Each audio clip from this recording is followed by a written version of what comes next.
Wagwan Pifting, my name is Munchballs. I'm joined by Orcs as we jump back into Forge of Champions.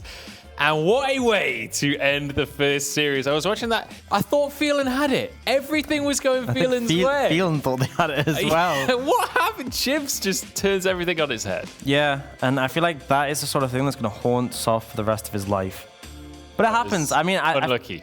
I will say as a disclaimer, one of the things that usually happens when a series ends in that way, everyone's like, oh, it's all Soft's fault. If he'd gotten the Baron, but realistically... Like there wasn't 30 minutes of gameplay leading up to that moment. And 3 games of the series, there were countless things that could have changed that would have brought Phelan to the win, or countless things that Eminem could have done, which wouldn't have relied on the Baron steal to get them back in the series. At the end of the day, both teams put up a big fight. Yeah, and Eminem, fantastic news for them. They get the revenge from the Gauntlet as well. They're going to win out that series 2-1.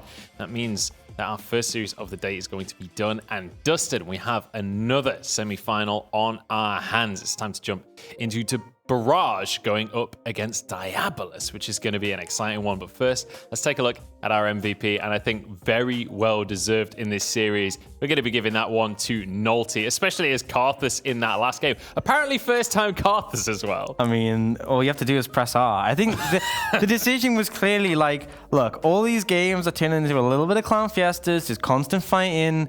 Let's just pick Karthus. Just anything that can run Dark Harvest and we're good. I mean, not just Dark Harvest, but Presence of Mind as well. I mean, he probably gained so much cooldown from that, from his pressing his R button and people dying as a result. There were some rough moments where, you know, he got caught out by the shockwaves from Chimera. But overall, had a really strong series, and particularly game 1 on the Lee Sin and then game 2 on the Olaf. He put up a pretty good fight.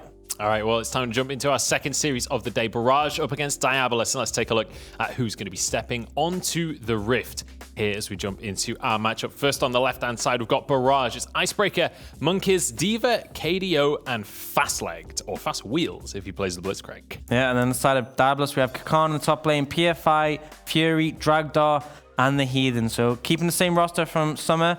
Barrage are the ones who did go for a few changes, but so far it's looked promising. Yeah, absolutely. And one of the big standout lanes there when you look at those two rosters is absolutely the mid lane for me, especially D.Va. D.Va in his game so far has looked like a superstar. He's definitely a player that a team could focus around, and he's happy to play these carries as well. Whereas in return, I'd say Fury in his games has looked like a Cassiopeia one trick, but he has looked good on the champion, so got to give him credit in that sense. And he obviously had some great performances. I remember in the early season of the summer, he was one of the key members in Diabolus' win against Enclave on his Yasuo. I am confident this matchup is going to be a really big highlight one to watch, but I think it's going to come down massively to what champions are picked, who gets the counter pick, and other features like that. Yeah, and you mentioned the champions. D.Va in his wins has played Akali and Pantheon in that mid lane. Pantheon at Worlds has been 100% banned from red side, so whether or not we get to see him on the Pantheon again remains to be seen. So in groups it's 100% ban. In planes, it was almost 100% ban. It was left open for one game and won. So I think it says it all. We'll see. We'll see if he's going to be able to get that one in his hands. But also, up in the top lane, we have a pretty spicy matchup as well. We've got Icebreaker up against Kakan. Both of these guys have been a little inconsistent so far, but their high points have been incredibly high. Yeah, I think that's a fair point for both of them. And with Barrage on the red side, it means that you potentially have the counter pick available. Which gives you an opportunity, because I think Kakan is a top laner who can be punished. If he gets going, if he's on a matchup he's confident in, he will be a monster, but I can go either way. And we are going to open off the bans with a Xayah ban away by Diabolus, which is a little bit interesting to me, because obviously we often see the Xayah ban on the red side. We often see Dragdor wanting to pick that up for himself, but no surprise to see the Cassiopeia. Yeah. I wouldn't know who they're banning that away from. Fury has just been absolutely robbed there. His Cassiopeia taken away from him now. So we'll have to see. I mean, suddenly already we get Fury being tested on his champion pool here. Well, I think for me, the way Diabolus were drafting was that if it ain't broke, don't fix it. And other teams weren't pushing them off their comfort, so they just kept drafting it. They put a lot of emphasis on Xayah themselves. They were playing things like Zyrakan in the bot lane. They were playing Gragas in the jungle for PFI, Cassiopeia mid, all their big champs. A lot of these already off the table. The Zyrakan combo's not there. The Cassiopeia's gone. Gragas is still available for now. But clearly Barrage have shoved them off, and it's going to be interesting to see how they react to that. Is it that they only had one set of champions they could work on? Or the more likely one, I feel like that was just the tip of the iceberg. Yeah, that's just what's been working so far. And like you say, if it ain't broke, don't fix it. Why change You get it, though. Huh? Tip of the iceberg. I did get Barrage, it. chips. But the trick is with those kind of jokes. No, I had to make sure. Then point out and laugh at your own No, joke. I had to establish that you understood. No, yeah, I got it. I had to reiterate as well for anyone who's not paying attention. I was just iceberg, allowing it to be funny. Shit. Oh, well, we'll see if they're going to be the Titanic in this one. Yuumi going to be banned away. Pantheon actually banned on the blue side, interestingly. So maybe just a target towards D.Va, something Diabolus aren't comfortable playing themselves. I think, yeah, Barrage have shown that they are confident to play it. Clearly, if you aren't, you have to ban that away. It's such an issue. But Barrage going to target Fury a little bit more. So a big thing that we said is that obviously Gragas Yasuo is a massive priority for Diabolus when they get their hands on it. But they can also play Sejuani Yasuo. So instead of banning away the Gragas, it's going to ban away the Yasuo. But that means if PFI wants to play the Gragas, which he has been really strong on, it is available. And that comes down to what they're going to first pick. And something that got banned every game in the last series was that Syndra is a flex. Can be played in the bot lane, can be played in the mid lane. So it doesn't say too much right now, but since the buff, she got really powerful pick. Yeah, definitely a very strong pickup. Although I will say that when it comes to the bottom lane Syndra, one of the big talking points at the World Championship has been that these mages in the bottom lane really not as successful as in previous patches, not as successful as at tournaments like EU Masters, for example. On the other side, though, we're going to see the Tristana locked in. This is something, another flex pick, but generally has been going towards that mid lane. Yeah, and obviously it can have a decent matchup in the mid lane if you're against some assassins. Against a Syndra, it's a bit of a trickier matchup. It's not the matchup I would, for example, want to play necessarily. But one of the big reasons I feel like mages have struggled in the bot lane is the immobility. You can capitalize on them if you have strong engage. Tristana is perfect to follow up on that. And then you talked a lot about what you wanted to see D.Va on, what we've seen D.Va on when he's been successful. That's the Akali. And his Akali game a couple of weeks ago, he absolutely destroyed his opponent. So I'm excited to see D.Va getting his hands on that once again. It could still go into the hands of Icebreaker, though. We do see Akali top still occasionally, so that is a bit of a flex. PFI, he's got a signature pick as well. Yeah, no surprise there. I honestly felt like it could be banned away from him, but they opt to ban some different champions. The Gragas is picked up by PFI, something you'll have a load of pressure on, especially when you're dealing with squishy champions like the Tristana and the Akali. Yep. That cast can really hit. And whether it's going to be a mid lane Syndra or a bot lane Syndra, if you look at that trio already, that is so much CC, so much damage, it's very difficult to play these things like Tristana and Akali where you rely on mobility because you can't avoid the ultimate from Syndra and Nautilus, and the Gragas one is pretty easy to hit. Our second Karthus of the day is going to be locked in as well, so that likely going into the hands of Monkeys. I hope it's going into the hands of Monkeys. I expect it to be. Because if that's going somewhere else, it's going to be a very interesting Karthus game. support? No. Now into our second round of bans. We'll see what's going to come off the table. I wouldn't be surprised to see something like the Kai'Sa banned away. But then again, that's assuming that Syndra's not in the bottom. Yeah, I mean, if you want to be safe, you can ban away the Kai'Sa from the Nautilus-Kai'Sa combo. But honestly, I feel like you're better putting bans towards the top side. Mid is also a possibility. We've seen the TF banned away by Barrage, which is obviously can be played AD, played AP. It's actually a pretty good matchup into the Akali as well. And it's something that Fury's played in the past as well. Yeah, and you can do decent into the Tristana. If you stun her, because one of the big trading patterns with Tristana is you put the bomb on, you explode, you jump in, put the bomb on, explode it, and then you can jump out again. Yeah. If you get stun carded, you can't finish the bomb, you don't get the reset, you're then vulnerable to be punished. Yeah, and in comes the jungler from the side at that point. Morgana going to be taken off the board, though, by the likes of Diabolus.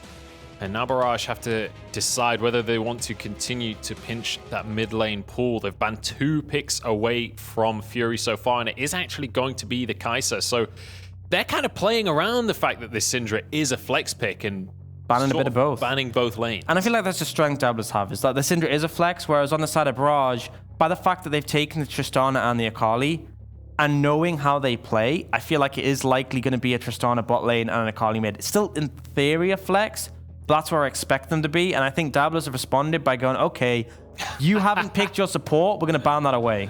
The respect ban coming out towards Fast Wheels there. He had an amazing week a couple of weeks ago. Fast Leg there on his Blitzcrank. Had some incredible pulls. Literally, I think, won the game. He got the MVP as well. Yep.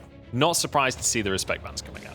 Yeah, it makes sense, especially with the Nautilus. It's one of those champions where once you're in, you're in. If you get hooked, it's very difficult to find your way out again. And actually seeing the Braum come in, sorry, not the Braum, the Ornn. This is a flex. This is a flex. You can play a support in the right matchups. Obviously, into something like the Nautilus, you can actually interrupt this hook by just using your W. It won't actually pull you in because it's uninterruptible. But it could also go top lane. It's hard to say.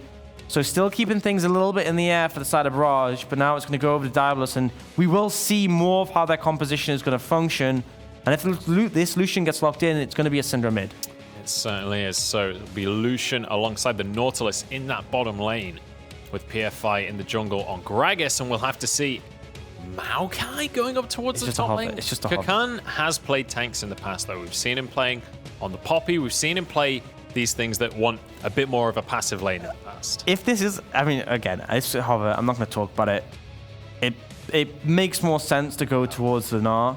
Go for the Maokai, man. If it was the Maokai, because the thing is, if you put the Yorn support and then you pick Fiora, which is open, that's just game over. I actually feel like you could just put a point on Barage's side, go to game 2 at that point. GG go nuts. He picks a Gnar, which is pretty safe pick, pretty safe blind. It comes down to what is Barrage going to answer with. Is it the Ornn in the top lane? Are they going to leave that there? Or are they going to flex the bot and take something else? That is going to be the question. We've had a lot of interesting supports here in the UK. We've had a lot of Volibear support going up against the Yuumi. Things like the Ornn support wouldn't surprise me. And it looks like that is going to be the case here as well, alongside that Tristana. Icebreaker going for the Scion in the top lane.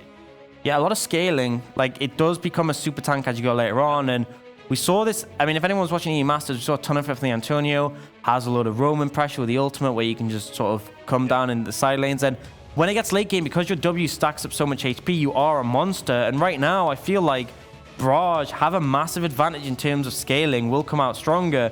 My concern, though, is the power in the bot lane between the Nautilus Lucian, the power in the mid jungle between the Gragas Syndra. Yeah. Pre-6, I'm looking at the bot lane in particular, but post-6, that jungle mid combo is devastating. Yeah, when you look at the side of Diabolus' composition, it screams CC. When we get towards these mid-game skirmishes, Diabolus have insane pick potential. If you get caught by this squad, you will be locked down and taken out immediately. So it's going to be all around map play here once we get to the mid-game, and how well vision control is going to come into effect. Yeah, I feel like that is going to be Diabolus' aim, just to get that early advantages, play around those item spikes, those power spikes in terms of levels. For the other side, I feel like it's pretty easy sailing. All they have to do is get to the point where they start handing out Ornn items. They're in the later stages. You have a Karthus, a Scion.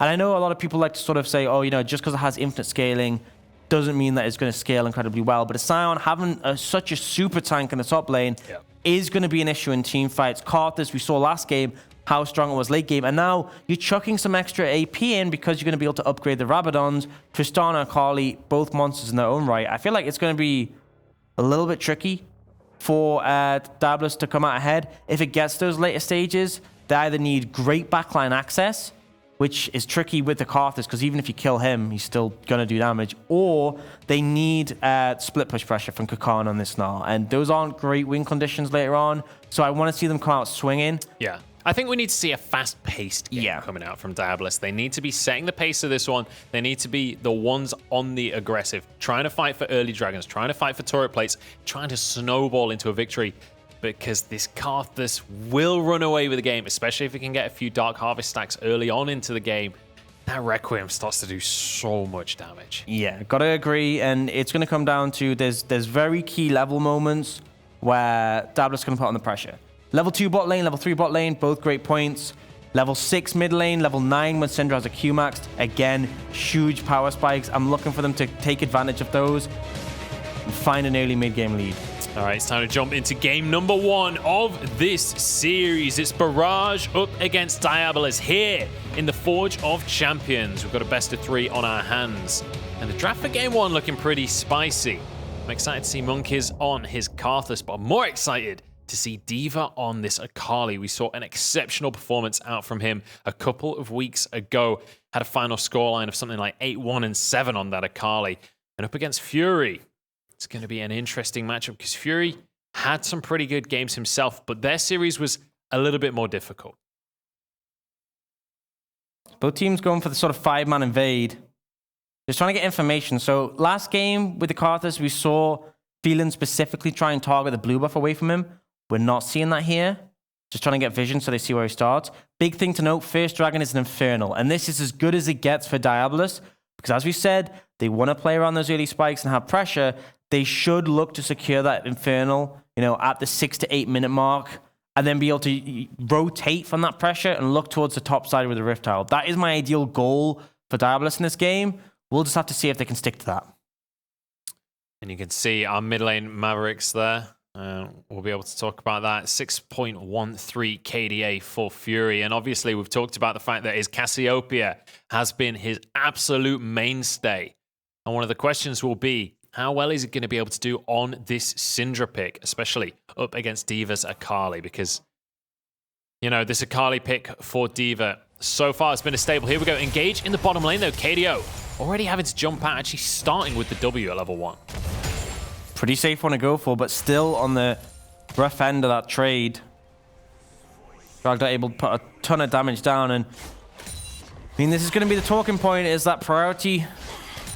Definitely bottom mid. Top, you have a little bit more fighting power because Silent Shove is actually decent. But all in all, I do expect having a ranged champion should come out ahead. And the thing is, you have a Karthus. You don't really want to be playing a Karthus when you don't have priority in lanes. But at the end of the day, if you can get to the later stages, it'll pay off. Yeah, Karthus, one of those junglers that's just all about survival in the early game. As long as you can get farmed up, as long as you can get some items behind you, maybe get a couple of cheeky Dark Harvest stacks with your first ultimate, you're just looking to finish off those items, scale up towards the later stages, and then one-shot people later on. But as we look across the board so far, it's been a relatively slow-paced early game. My question to you, Dan, is, we've talked about Diabolus needing to put their foot down in the early stages of the game. The Infernal Drake will be the first Drake spawning in a couple of minutes' time. What is the play for PFI? He's going to be the one leading the charge here with the early game aggression. Is it down towards that bottom lane that he has to focus? Yeah, I think absolutely you have the Infernal up. You have really good setup in the bot lane, especially against the likes of an Ornn. If you can get in front of him, if you can lock him down, he will be able to be killable. He is a lot less tanky than he would be in a top lane environment. Oh, Fury getting traded onto here by D.Va. The stun narrowly missed there in that trade. I think the interesting thing for me is PFI clearly wanted to start the red side because it's typical of Predator junglers. You want to clear that full red side. You have enough to recall for boots. You have the level 3. But he doesn't want to use that attention to go top. He's just going to do a full clear, pick up the Scuttle Crab, and then he will reset with boots and likely blue smite, and then use that ganking power to go towards the bot lane. So passed up the opportunity to go top side, going for an extended clear, and now I fully expect to see him head towards the bot side of the map. He could put some attention mid in return to provide some pressure for Fury, but like I said, Infernal Dragon, that is what is on the cards. That is what definitely PFI should be looking towards. And just like the new TFT patch, we have a Predator entering the game now. PFI's got himself his boots, he's got that blue smite, and you can see him making a beeline towards that bottom lane. Pretty easy setup with this lane. But it has to be fast like this to target. Unless you interrupt KDO, which is a bit of a challenge, you need to look for that Ornn. There is a ward in the Tribush, it will spot him out, so PFI maybe not be able to get as much pressure as he wants. Gets spotted out and won't be able to do much with this one, but Infernal Drake is now on the map. Excellent warding from the side of Barrage, though. Look, there are 4 wards around that Dragon Pit already. They know that Diabolus wants to be aggressive in the early game, and they're not going to allow it to go for free. But Icebreaker is really struggling up in this top side of the map. He is not having a fun time at all. Out of mana completely with that Doran's Ring. Doesn't have the Corrupting Potion for a bit more sustain. Nakakan might actually look for a dive here. Monkus is waiting in the wings, so he's got to be careful. This could be dangerous for Kakan as Icebreaker actually flashes away from the stun. Might just go down anyway, though. First blood for Kakan. Monkus is here, but he's up against a level 6 Gnar. I don't know if you've got enough HP for this one. With the help of Icebreaker, he absolutely does. Looked close for a second, but the stun didn't connect on a Monkiz. No wallop available because he used it on Icebreaker. And in the end, trade is pretty even, but in return, now Diabolus, despite all that vision, can head straight towards the Infernal. This is right on the 6-minute mark. This is as quick as I expected it, so good pickup from them. And Kakan is sat in his living room, stroking his white cat, cackling to himself, all part of the master plan. Brings Monkiz up towards the top lane, allows Diabolus to have this free dragon on the bottom side. Nothing that the bottom lane of Barrage can do to contest that objective. And it's one of those situations where you know, at the end of the day, could Barrage realistically have contested that dragon at this stage of the game? Quite possibly not. So, yes, it's earlier than you'd want it, but the next dragon's an Infernal. You may be in a better stead to contest that one. I have to see if the next dragon will be contested. Like you said, a second Infernal moving towards the map. That'll be in 4 minutes time, and Barrage probably need to contest that one, honestly. Getting a double Infernal over towards the side of Diabolus will really be an issue for Barrage as we head towards the middle stages of the game. Especially since so many champions on that side benefit from it. The Gnar, the Gragas, oh, engage potentially coming in, no flash. Yeah, Icebreaker knocked up here, will have his ultimate available, but he's just completely surrounded, completely CC'd. Does try and get his ult off, it will be denied, and one more auto from Kakan will take the kill. Really solid gank, and this is what happens once the Infernal Dragon is down. PFI then goes, there's no reason for me to hover around bot. I can go to the top side. I can punish this flash to Sion. They give another kill over to Kakan, and we said, should things go later on, he might have to be the win condition in the side lane. He's already in a comfortable position to go towards that. So far, so good for the likes of Kakan. PFI manages to get himself an assist there as well. Will help with finishing off those runic echoes. But so much farm being denied up in this top lane as well. Icebreaker just about arriving in time to clean up most of this CS. But look at the CS number difference in the top lane already. It's going to be about 20 after he swept up those minions. Yeah, massive difference. And oh, that was close. And that connected. The ult surely would have followed from the Heathen. That's what you call a squeaky bum moment right there from KDO. I'm not sure I'd call it that, but okay. Well, that's what I would call it anyway. His arse cheeks definitely clenched, I'll say that. But look at the CS difference in the bottom lane as well. 20 CS lead. Oh, nice little W there from Fastleg. We'll be able to deny the CC, and that's the depth charge used as well. That's actually a really good trade for Barrage. Yeah, they burn a lot from the sides of Diabolus, because as I said, having that depth charge available, it means so much pressure if anything connects. So Fastleg doing well to just negate that to a degree, but still, the priority is over to Diabolus. D.Va, not gonna look for this. Would be a bit bold. Yeah, especially with the Syndra ultimate available as well. That is a very brave all-in to go for. He does have the Merc Treads already though, so he's not going to be under too much threat of a kill from Fury at this early stage in the game. But I think an important thing to look at in this game so far is the junglers, right? PFI has been able to be a part of one kill so far. Monkeys has the same amount of assists, but a ton more farm, and will benefit so much more from that goal. Absolutely, but now we've seen Fury be handed over the blue buff. He's close to that level 9 point. D.Va wants to deny him it, going in for this one. That's going to be the ult traded, but look at that. Monkeys happy to sweep it up. And look who picks up the blue buff. Yeah, buff transfer complete, ladies and gentlemen. Monkeys grabs that one. 3 buffing the opponent without ever invading. Easy days for Monkeys. And I was just going to say how Fury will be in a great position once he hits level 9. He has that Dark Sphere max, gets the 25% bonus damage to champions. With the blue buff, that's huge. But then he ends up getting killed. So not as huge, I'll say. Monkeys heading quickly over. They're looking to rout Kakan here. 3 people up in the top side here for Barrage, but Icebreaker is not going to be able to land the knock-up just yet. Kakan is going to be stuck way out of position, and that's an easy kill going the way of KDO. And I like that the rest of Barrage giving that kill over to the AD carriers. Yeah, shut down as well. 450 gold for that, not the base 300. And now Barrage turning onto the Herald. This is a pretty big sacrifice for their bot lane pressure. It does mean that they don't have control of the Infernal Dragon area. But this is Barrage saying, you can take the Infernals, we'll take the gold. Man, look at Monkeys so far this game. Second Karthus that we've seen here in Forge of Champions today, and showing that he really knows what he's doing. 1-0 and 2. He's got the farm advantage, but also now has the Herald. Can maybe head towards the mid lane with that one. The rest of the team going to be here as well. They're trying to force some objectives. Well, that's a lot of damage on a D.Va, though. Ult just coming up for Fury. I don't feel like you can take this fight around the Infernal. Yeah, Infernal has just spawned on the map. Both teams posturing around this bottom side. Monkeys will not have his ultimate available. They're actually just going to drop the Herald in the mid lane. Diva going to be knocked up, though.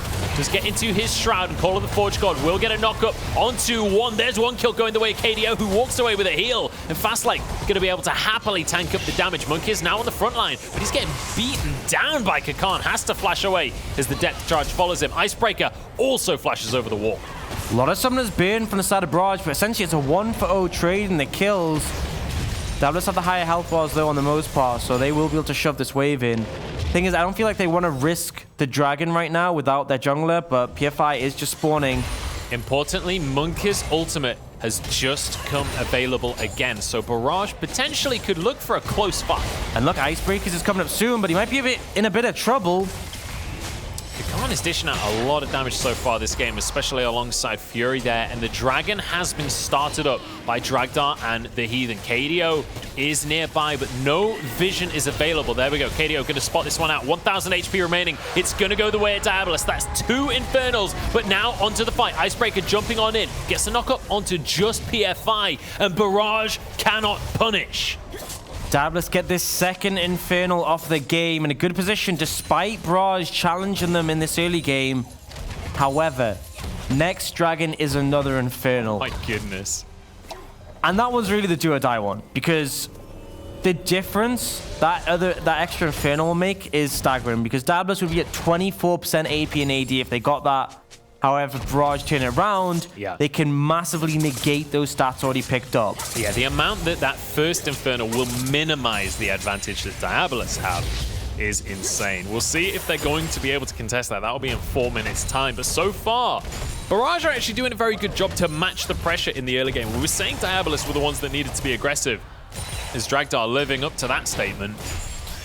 But so far, in terms of gold, everything is just about even. Which is a good position to be in when you want a comp like this that scales so well. If they secure that Infernal, I'd be feeling super confident if I was in Barrage's position.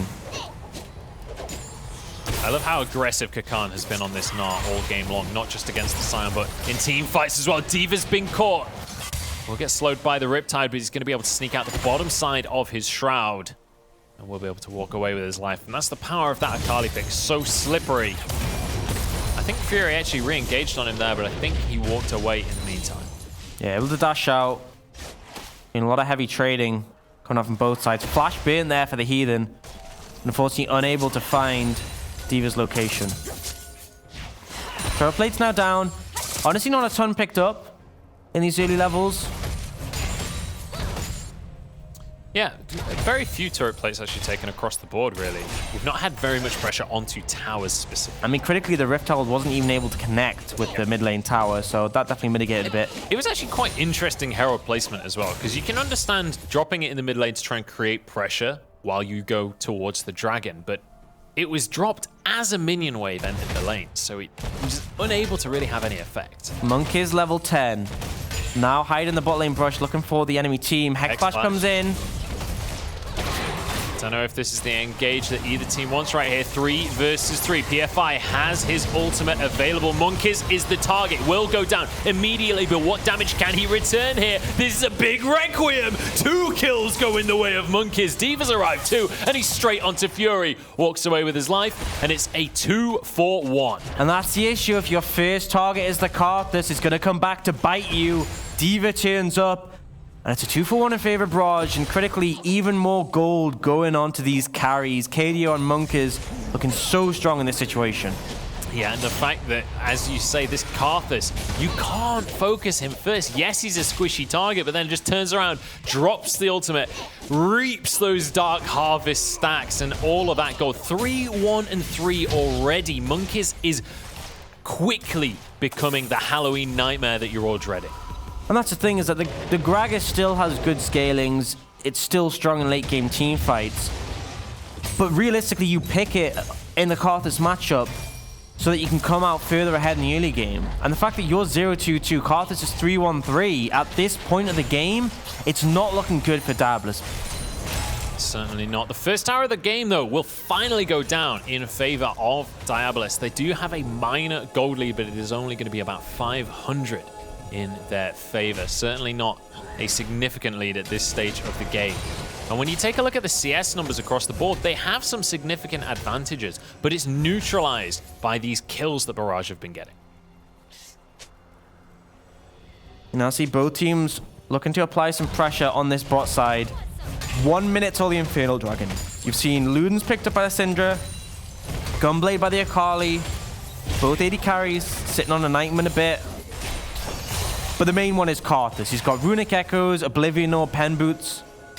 He's so strong right now, but his ultimate is not yet available. Neither is D.Va's. Whereas on the other side, every ultimate up for Diabolus. Both teams just going to do a little push-or-pull around the vision. Monkey is definitely wanting to wait until his ultimate's available before taking this fight, but both teams are going to be unwilling to give up this Infernal Dragon. This is going to really be a critical moment in this game. As we look towards this third Infernal, if Diabolus can secure this for themselves, it'll be such a massive boon for them. Control wards galore here from the side of Barrage. They want this damage. They want to be able to neutralize the lead that Diabolus have built when it comes to these dragons.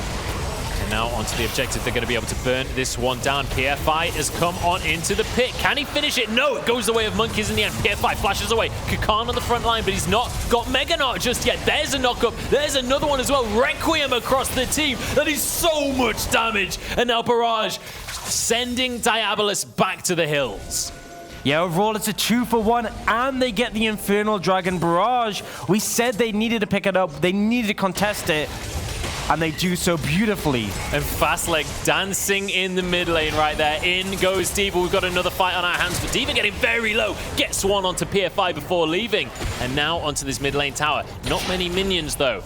They will have to back away from the objective. Massive win for Barrage, though. We said later stages favors them, but already they're starting to show so much fight. They're getting what they want.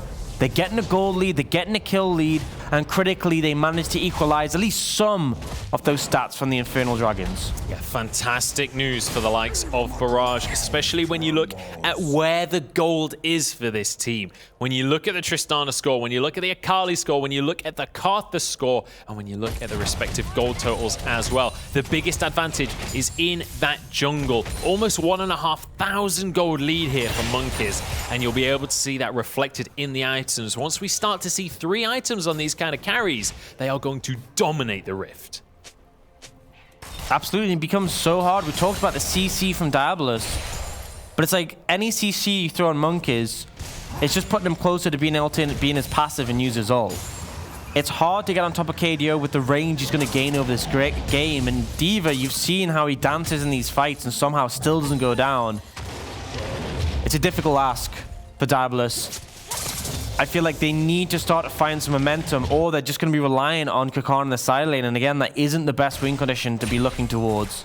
I want to see Diabolus using some of this CC we've been talking about. The pick potential on this team is huge, and PFI has shown in the past he's willing to use it. Maybe this is their chance up in the top lane. Icebreaker going to be the target, but he's so damn tanky. And now, turning things around onto PFI. Look at the damage coming out from this side. In comes Monkeys, and will burn through these health bars. Fury will trade the kill, but once again, Requiem comes into play. Kakan being dived by D.Va down in this bottom lane, but Kakan, about to turn Mega himself, will be safe from the Akali damage. I mean, I said that win conditions this side lane not, but he's not even winning against the Akali. Heathen, however, he's looking for Icebreaker.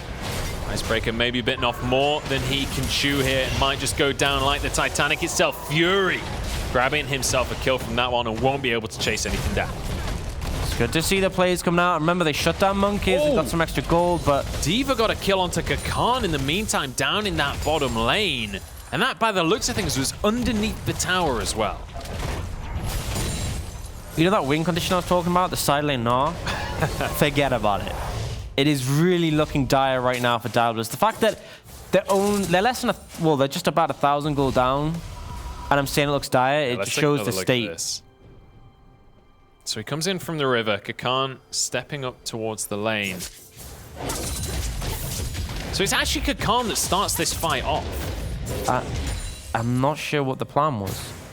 Yeah, turns into Mini Gnar, and well, that's going to be that one. D.Va flashes on in.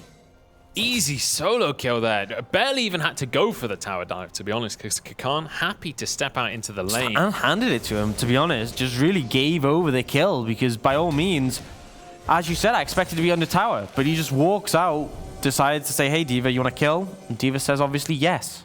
Yes, thank you very much.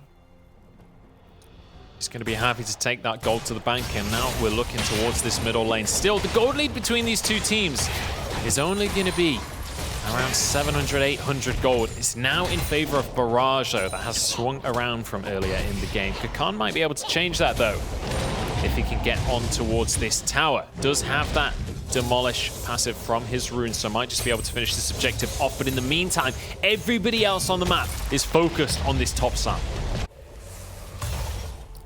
Trying to control this Baron area. Next Dragon's a Cloud, nowhere near as high priority as these Infernals. And a big thing to watch is Fast Leg's level. Right now he's 10. As soon as he hits 12, he can upgrade his own items. But 13 onwards is when he starts to be able to hand out the goodies, hand out the presents to his teammates. That is the point where you can see an upgraded Infinity Edge for KDO, an upgraded Rabadons for Monkeys. Yeah, and those changes to the Ornn passive, to the forging of those items, just go on to say that if Riot don't make a Santa Ornn skin, I just don't know what they're doing. He literally hands out presents to his team now. He's got the beard. He's due a skin as well. We're coming up to Christmas. Surely, it's a time for giving. Come on, Riot. It's time for giving. Position, and that's why Kakan gave that free kill over. And Monkeys has decided it's his turn to give as well. Teleport coming on in, though. Call of the Forge Gods onto a couple. KDO is actually very low in this fight. Icebreaker trying to get onto the backline in the meantime, though. D.Va dodging away from the fight, jumps back in and gets shut down by Fury. Frostleg, the next target now, is the Heathen and Dragdar rejoin the fray. Icebreaker locked up and taken on down. This is all going the way of Diabolus. And it shows the power they still have in the mid-game. Barrage, Monkeys goes down and they still choose to opt into the fight. Great play coming out from Fury, and he's the one dishing out his lion's share of damage in this game. Look at Kakan, he's going absolutely mental on the Gnar. KDO forced to flash there. And Kakan actually does have his ultimate available, but won't be able to get in range of KDO. But they're happy to just take a tier 2 instead. Finally seeing some life coming out from Diabolus. They get the pick, they follow up the team fight, and they're rewarded massively for a game that's been so slow, so incremental. We suddenly have a nearly 3,000 gold lead over the Diabolus. And we've been talking about this mid lane matchup. We've been talking about D.Va all game long, but it's suddenly all about Fury. He's caught up to the scoreline of D.Va, and he has surpassed the amount of gold in that inventory. This Syndra has finally come online, and Fury is showing the damage it can deal. Now just picked up that Oblivion Orb. The pen damage is there, and you could see him just popping people. When D.Va dashed back in, that Dark Sphere just destroyed him. And Barrage, I think maybe getting a bit overzealous with how the early game had gone. Obviously went into this knowing that later the game goes, the better they're going to feel. But I think they got a bit ahead of themselves. Yes, they came out pretty well from the early game, but the mid game, Diabolus' comp still performs very well. There's still a Syndra who's going to do a lot of damage in these team fights, and I feel like they just didn't respect that. And right now, Barrage are in between items. I mean, look at D.Va and Monkeys. They are close to finishing off their Rabadons, but not there. And I feel like the difference in those item spikes is just massive. Do not see Monkeys pick it up. That is one big item breakpoint that has been achieved. And D.Va might be looking to use that in the form of the Requiem to go for a 1v1, but with all of Diabolus hanging about, might be dangerous. Yeah, the Requiem about to come off cooldown again. And as we've seen in these fights, Monkeys happy to be that front line because he knows that he'll stay semi-alive during these fights. He will turn into the Ghost and just continue to dish out the damage. Have to back away from this ward. They don't know what's on the other side right now. But both teams starting to posture towards this Baron area now, trying to maintain vision control, trying to maintain vision presence at least, so that nobody can sneak that objective in the away. But in the meantime, Kakan manages to grab himself a Cloud Drake. Here we go, fight going to be underway here. Fast Leg does get one knockup, but it's just onto the Heathen. And Icebreaker can't follow up. And those are two massive ults burned and unable to find the connection on them. So Diabolus now going to have the pressure once again. Barrage just unable to find the connection on that play. Khan still pushing the side lane, but critically no teleport available for either top laner. D.Va's waiting. That is a lot of damage. Khan is heading up towards the top side of the map as well. Icebreaker's going to be stuck in the bottom lane, clearing away those minions. The Baron has been started on up, and I'm not sure that Barrage are aware of this just yet. Finally stepping on over, and Fastlane going to drop that ward down. D.Va coming from the top, KDO from the bottom. And Diabolus will back away in the end. With PFI solo, you have to respect it. Requiem would instantly force the Zhonya's. I don't think the Icebreaker actually knew that Kakan was there. I think that was blind. There was a ward, so he did see him walking from mid lane. So he didn't know exactly where he was, but he knew he was coming that way. I like how Kakan's response was just to get angry and throw a boulder on him. Classic Kakan, am I right? Every after party. Do you see the double Rabadons coming in? And another Zeal for the Tristana. So honestly, Barrage looking pretty strong right now. If they can find the right team fight, if they can execute and connect those ults, I feel like they can take this game. But the critical thing is going to come down to connection. If they can get on top of Fury, force those Zhonya's early, and then follow up with the Requiem, great. Otherwise, though, we've seen how much of a menace Syndra can be, and critically just hit level 16. Level 3 on that ultimate, any target Fury selects, apart from maybe Icebreaker, is going to feel the hit from that ultimate. Yeah, the unleashed power from Fury really will delete some players off the map. Hex Trinket in the inventory of KDO, though, just for a little bit more extra protection. D.Va as well does have the Merc Treads, so both of the main carries on the side of Barrage will be at least a little safe from the damage coming out from Fury. Whether that small amount of MR will be enough, though, remains to be seen. But the magic damage I'm a bit more worried about is that coming out from Monkeys. He does have his Death Cap, got the Runic Echoes, and just continuing to scale on up. D.Va will dodge away from the Scatter the Weak there. Critically, Fast Leg now level 12. One more level, and I mean, it's going to be just who on Barrage wants it the most. There's a lot of selection in terms of items. But like, it's probably going to go to one of the Rabadon's users, likely going to be Monkeys. Give it to Monkeys, yeah, right. He's going to be doing the most damage in team fights.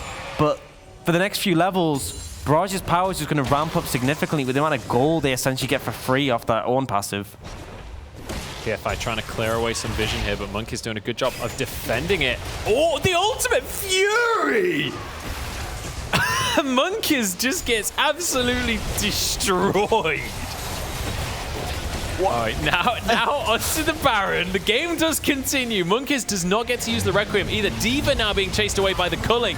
Call of the Forge God knocks up to PFI, gets his Zhonya's off before the fight kicks off. Icebreaker comes on in and then CC onto the Heathen. D.Va taken out by Dragdar in the meantime. KDO now onto the backline himself, but he's actually going to be finished off. Went way too deep on that one. Diabolus chasing for more, and this might just be a clean ace coming out from the red side. And it should be a Baron picker for Diabolus. We said this was Barrage's game to lose. They were hitting their break points, about to get the own passive, but they overstepped. Monkeys, I have no idea. I mean, he's going to kill the Heathen, but why he was just standing there as Fury walked over. But either way, he goes down, and the cost is huge for Barrage. Diabolus have taken everything now. The Baron is in their pocket and they can start to push these objectives. Everything looked so good for Barrage in the early stages of this game. Monkeys saw Fury and he's just standing there queuing over the wall. I think he maybe didn't realize that the Dark Sphere gives vision or something. I mean, that's the only thing I can think. Why else would you stay there? That's what I want to know. That is really what I want to know. Maybe he forgot maybe he was hoping Fury's Archie was broken, you know? That's a strange thing to play around, dogs. I don't know about your experience as a pro player, but no, it's definitely not a good gamble, and has hit them heavily. You now see Dragdoor's pulled ahead next speed, so he's got his 3-item spike before KDO. He's actually behind in items.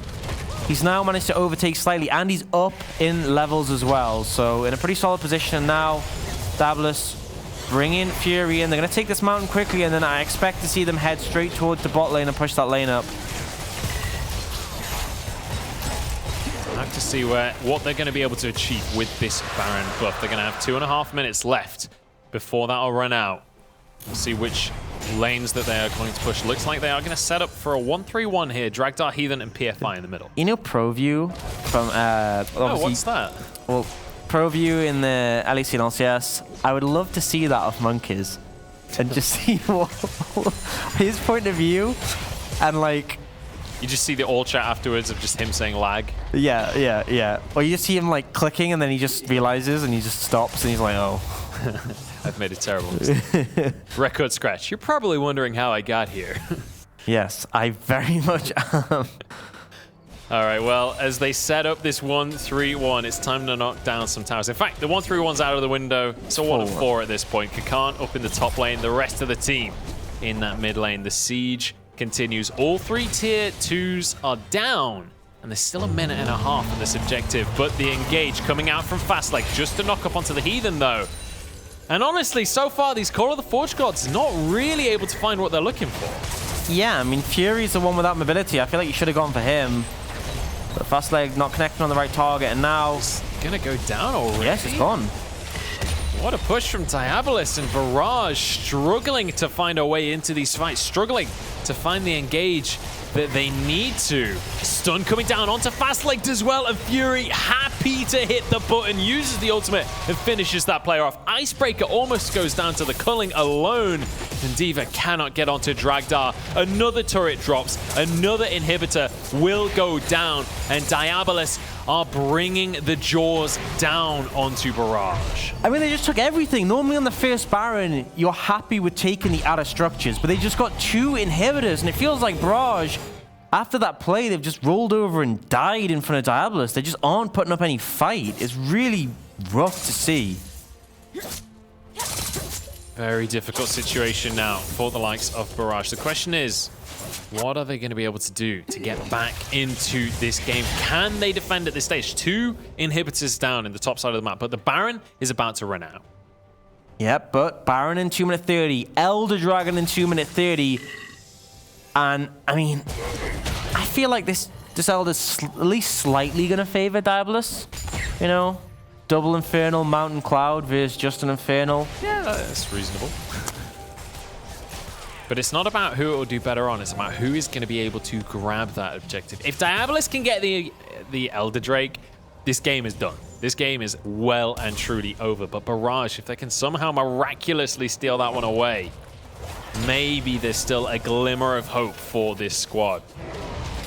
I mean, we need to see better team fighting out of the squad. Yeah. We need to see them grouping up around this Karthus. Monkeys needs to be dishing out so much damage. We need the engages. They have an Ornn and a Scion, and yet they can't even get on top of a Syndra. It's like, you have one job. Make Fury's life difficult. And now his flash. Look at the summoners available from Diabolus. All those flashes back up. A lot available from Barrage, but... Come on, Barrage. Let's have one last hurrah. Don't just go down without fighting. Onto Dragdar. Gets the knock-up. Sign not quite able to follow up, though. Into the backline they go. Icebreaker so damn tanky, but PFI is behind them. In goes D.Va into his Twilight Shroud. In the meantime, PFI gets one for himself. Icebreaker just surviving. Monkeys trying to finish the job off. Requiem onto everyone, but so much HP remaining. In goes Kakan, and the follow-up from Fury is there. This is going to be the ace as KDO will fall. D.Va the last man standing, but he's run away down the bottom lane. This is going to be game number 1 going the way of Diabolus.